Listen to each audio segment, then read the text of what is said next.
Sir இப்போது ஒரு உதாரணத்துக்கு இவர் நம்ம ஆதவர்ஜனா இப்போ வந்தார். அவர் யார்? அவருக்கு பேக்ரவுண்ட் என்ன?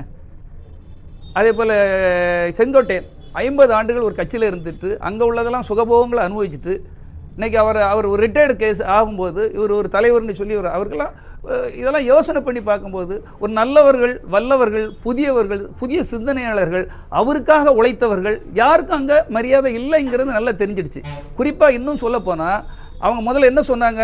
இந்த எங்களுடைய விஜய் அவர்களுக்காக கட் அவுட் வைத்தவர்கள், பேனர் வைத்தவர்கள், பாலாபிஷேகம் பண்ணவர்கள், அவருக்காக உழைத்தவர்கள், ஆரம்பத்திலிருந்து உழைத்தவர்களுக்கு தான் பதவி அப்படின்னு சொன்னாங்க. இன்னைக்கு யாருக்காவது அதில் ஒரு ஆள் பதவியில் இருக்காங்களான்னு நீங்கள் சொல்லுங்கள் பார்ப்போம். யாருக்குமே இல்லை. புசியானதெல்லாம் நாங்கள் வச்ச ஆள்.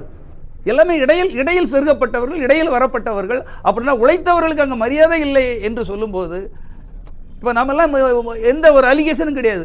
27 ஆண்டுகள் அவங்க அப்பாக்கிட்டையும் அவங்ககிட்டையும் ஒரு மிஸ்டர் கிளீன்னு பேர் எடுத்துகிட்டு வந்திருக்கிறோம். ஒரு உதாரணத்துக்கு சொல்ல போனால் ஒரு பெண், இதே மாவட்டத்தை சேர்ந்த அஜிதானி ஒரு பெண், அவங்களுக்கு ஏதோ ஒரு பிரச்சனை இருக்கு இல்லையா, ஏதோ பிரச்சனை சொல்லக்கு வராங்க.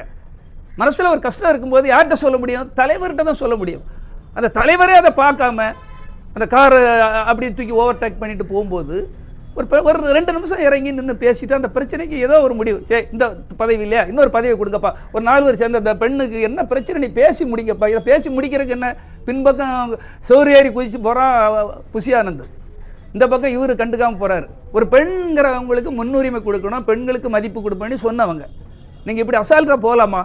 நீ பாருங்கள், அந்த பெண் தூக்கு மாத்திரை சாப்பிட்டு ஏதோ அவங்க ஒரு மருத்துவமனையில் இருக்கிறாங்க. இதெல்லாம் கஷ்டம் தானே. இதே போல் ஒரு மாவட்டம் அல்ல, தமிழ்நாடு முழுக்க பல மாவட்டங்களில் இது நடந்து கொண்டிருக்கிறது. என்கிட்ட கிட்டத்தட்ட அதிருப்தி மாவட்ட செயலாளர்கள் 20 ரூபாய் என்கிட்ட பேசிகிட்டு இருக்காங்க. என்ன எங்களுக்கு ஏதாவது வழி பண்ணுங்கன்னு என்கிட்ட கேட்குறாங்க. ஏன்னா நான் அவங்க கூட இருந்தவன். நாங்கள் தான் அவங்களுக்கு பதவி போட்ட ஆட்கள். என்கிட்ட கேட்குறாங்க. என்கிட்ட ஆமாம், திமுக எங்களை இணைச்சி விடுங்கண்ணே, எங்களால் இருக்க முடியல, கஷ்டமாக இருக்குது, ஒரே புல்லுரிகள் கூட்டமாக இருக்குது, எதுக்கு எடுத்தாலும் பணம் கேட்குற கூட்டமாக இருக்குது, மனசெல்லாம் வேதனைப்படுறோம்னு கேட்க